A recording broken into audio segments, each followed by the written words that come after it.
of the candidates for mayor of Oakland, myself included, came to this event last night to discuss the issue of homelessness in Oakland. Here is the video of that event.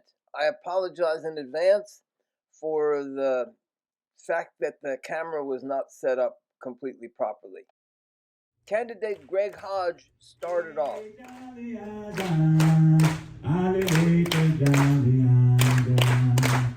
You all are the authentic storytellers for this issue. What I've been saying for a while, and before I started running for office or any of this, two things. That housing is a human right. Sheng Tao came next, telling her personal story. I was like, I can't do this, because if I wasn't able to leave for myself, I have to be able to leave for my She did speak to one issue.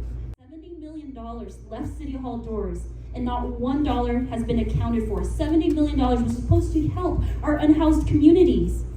What happened to that money? Then came my turn. My name is John Ryman. I'm the working class socialist candidate for mayor. I've been the fly in the ointment all my life, and I'm going to be again here tonight. First of all, I came out here to Oakland in 1969. At that time, West Oakland was a thriving community. And what happened there? It was a crisis of capitalism. Let's be blunt about it. They shut down all these different industrial plants all up and down East 12th Street and San Leandro Street. That was when the homelessness came in. That was when the drugs came in. It was the crisis of capitalism. And this will not be resolved by nice songs, nice phrases, by kind words, and I've been there and I want to help you. No, it will not be solved by that. Let's take just one simple example. The Howard Street Terminal project. That is a massive gentrification project. It's a massive job killer. We hear about $70 million. Well, the city of Oakland, with the support of every single one of these candidates here except myself, the city of Oakland is going to be spending probably over $1 billion on that project, which is going to massively jack up the rents here. So let's hear about, and don't be fooled by all this stuff about community benefits. That's just perfuming a turd. There are no community benefits, just a little bit of hush money for a few non-profiteers and a few small businesses. That's all it is. There are no community benefits in the real sense of the word from that project, which incidentally is going to bring a right-wing billionaire gentrifier, John Fisher, right into the heart of Oakland City politics. So my last point, what I said up there, is I came up during the civil rights movement. I was active in it. I was active in my labor movement when it was really a labor movement, in my union. I was active in Occupy Oakland. And we know, if you study history, that the only way that we're going to get any changes in this country, or any place in the world for that matter, is when working class and poor people organize and fight and demand those changes and make sure that the country, that the system does not run until we get the changes we want. All this stuff, all the other stuff about what I'm going to do and I've been there and all that, that's just the vote for me and I'll set you free. I'm not the vote for me and I'll set you free candidate. I'm the working class socialist candidate for the mayor of Oakland. And if my campaign does nothing but to get a few people resolved to organize and fight for the changes we need, then that's enough.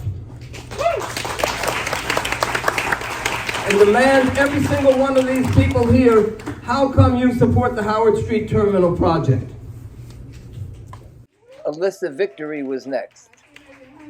To address our homeless crisis are informed by my experience of being homeless in this city, with my mother, with my younger sister. We went through almost a decade of housing, so our entire city has become a homeless shelter because we refuse to house people, to increase our shelter capacity that we declared an emergency over in 2018. Younger children, how important do you guys think it is to, I don't know the word, rehabilitate the children and youth from that suffer from homelessness? Because children suffer the most. So, child Greg crime, Hodge. the things that young people have to contend with are just really unacceptable. So, one of the things we need to do is, one, work with our county government. I do believe that Sheng what Tao. we need to do is make sure that we get families who are on our streets into housing immediately so that we can provide the resources, the wraparound resources. The You know, Oakland Socialist It term. never ceases to amuse me to hear all these nice sounding phrases when you hear when people are running for office about hope and keep hope alive and the youth are our future and we need to work with that service and that's the other service and all these things that sound very nice. But we really have to start asking ourselves, well, what does it really mean in practice? You know, and if you just take votes from the city council, well, a few months ago there was a petition brought to the city council that the city council should put on the ballot a voter measure that you as Oakland voters could vote on whether or not the city should spend the money for the Howard Terminal projects. Well, we should ask, who here signed that petition amongst these people here? Who was on the city council voted for it? I signed the petition. I spoke at a rally in favor of it. So, you know, all these phrases that sound very nice, we have to start thinking about what they really mean in practice. And I have to say, as far as the money, yeah, of course we need the money. We need to stop spending money on stuff like the Howard Terminal project, but we should tax the Port of Oakland. And we should recognize also the whole tax structure in the entire state has become more and more and more regressive over decades now, where big business and the rich pay less and less taxes, and we ordinary working class people pay more and more and more. Now that's happened under both Republican and Democratic administrations. I'm the only one here who's not a Democrat. I'm not a Republican either, in case you didn't figure that one out. But so that's an example of why we need a working class party to oppose these two parties of big business. And I want to say one other thing. You know, we can talk all we like about reforming this, that, and the other, and maybe some of these candidates are sincere about wanting to reform these things. But we've got a double freight train roaring down the track towards us. The first is the racist, fascist-connected Republican Party, which has already taken over the Supreme Court, which very likely will take over Congress, and in 2 years from now, by hook or by crook, may take over the presidency. And every reform that we want to talk about and think about here in Oakland will be washed away like a sandcastle in front of the incoming tide if we don't have a movement to stop that. That's number one.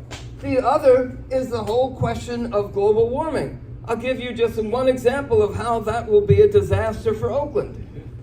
As the seas rise, it's going to push to the surface all the toxins which are in the soil in West Oakland, deposited there by the corporations in the past.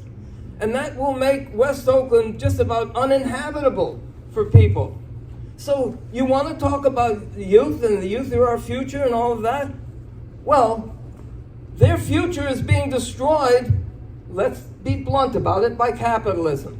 And we need a working class movement to reverse the direction of this whole country. And why shouldn't it start here in Oakland? Oakland was the last general strike was here in Oakland, 1946. Oakland led the way with the Black Panther Party. Oakland led the way with Occupy Oakland. And we have to start again for Oakland to lead the way to reverse the whole direction of politics in this country and in the world.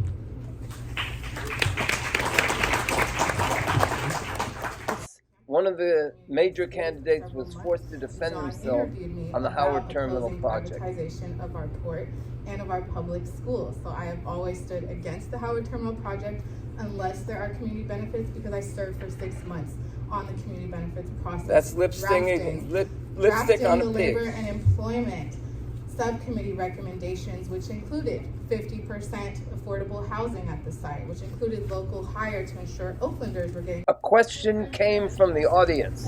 And I want to know, what will you do in the first 90 days about the homeless crisis in Oakland? So what I would propose is actually doing a summit, a conversation with some immediacy to hear from our unhoused neighbors. These organizations are working with the county instead because they're being denied by the city. And we know why now, right? Because the $70 million is now missing. Well, first of all, I want to make one comment about so-called affordable housing, which is really a fraud, because the way it's determined is what is affordable is set at a certain percentage of the average income in the area. And we all know that Oakland's being gentrified. And so as the average income goes up, then what's considered affordable goes up. So this is just, George Bush used to talk about kinder, gentler, and conservatism. Well, this is just kinder, gentler gentrification, affordable housing. And on that $70 million, well, maybe I'm a bit of a cynic, but I doubt that was the only money that's gone missing. I really, really do. And you have to ask the city council member here, well, you have been on the city council. What's been happening? What have you done about this in the past? So, as far as what I call for, what I argue for is two things on the issue of housing. One, we have to fight for a declaration of eminent domain for all vacant properties, especially commercial properties, and to house the people who are unhoused. We also have to recognize that just as with the case of healthcare for profit, that the whole system of housing for profit has been a disaster. It's not working. Well, I take that back. It is working. It's working for John Fisher, who these people want to bring in to the city of Oakland through the Howard Terminal project. It's working for them, but it's not working for the rest of us. And so we have to fight for a crash program of public housing. And I want to say this also. We've heard a lot about housing as a human right. Well, guess what? No, it's not. It's no more of a human right than your right to breathe clean air, than your right to drink clean water, than your right to eat food. You have no rights. We have no rights in this country. The only rights we have, I'll put it this way, they talk about the golden rule. That is, he who has the gold makes the rules. And we have to answer with something else. Might makes right. And so the only rights that we have are the ones that we are well enough organized to fight for and to demand and to bring into existence. And so all these things about we're going to do this and I call for that and we're going to do that and all that kind of thing, it's all very nice, but where are you going to get the power to do it? The only power lies, I wish I had a mirror here that I could hold it up. That's where the power lies, sisters and brothers, in ourselves. And when we organize and fight for it, that's when we'll get it. And everybody that tells you I'm going to do this and we're going to do that, they're either very naive or they're hoping you're naive. Finally, all as far as, I came from this and that and the other background. Well, Andrew Carnegie came from a background twice as impoverished as anybody here, I'm quite certain. And look where he ended up. So, where we come from, that's not the issue. I come from a working class background all my life. That's not the issue.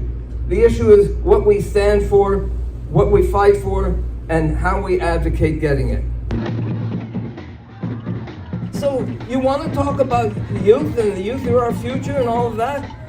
Well, their future is being destroyed, let's be blunt about it, by capitalism. And we know, if you study history, that the only way that we're going to get any changes in this country, or any place in the world for that matter, is when working class and poor people organize and fight and demand those changes and make sure that the system does not run until we get the changes we want. No, they talk about the golden rule. That is, he who has the gold makes the rules. And we have to answer with something else. Might makes right. And so the only rights that we have are the ones that we are well enough organized to fight for and to demand and to bring into existence. We've got a double freight train roaring down the track towards us. The first is the racist, fascist, connected Republican Party, which has already taken over the Supreme Court, which very likely will take over Congress, and in 2 years from now, by hook or by crook, may take over the presidency. And every reform that we want to talk about and think about here in Oakland will be washed away like a sandcastle in front of the incoming tide if we don't have a movement to stop that. That's number one. The other is the whole question of global warming. It's an example of why we need a working class party to oppose these two parties of big business. And we need a working class movement to reverse the direction of this whole country. And why not? And why shouldn't it start here in Oakland? Oakland was incidentally the last general strike was here in Oakland, 1946. Oakland led the way with the Black Panther Party. Oakland led the way with Occupy Oakland. And we have to start again for Oakland to lead the way to reverse the whole direction of politics in this country and in the world. I'm not vote for me, and I'll set you free candidate. I'm the working class socialist candidate for the mayor of Oakland. And if my campaign does nothing but to get a few people resolved to organize and fight for the changes we need, then that's enough.